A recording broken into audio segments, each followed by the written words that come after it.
उठ न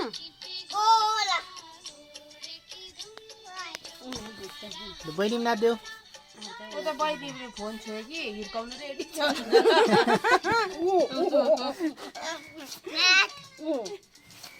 फोन नछुनु भन्दैछ बहिनी रेडी बसिरहेको छ बहिनी त बहिनी त सदा आउँदैछ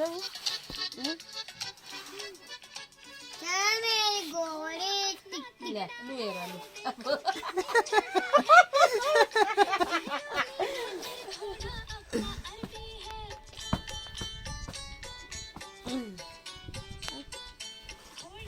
खुट्टामी हेर्दैछौ ला ला ला आया भन्दैछ त्यसले यिनीहरूसँग बहिनीलाई छोडिदियो भने त खुन पासे बहिनीलाई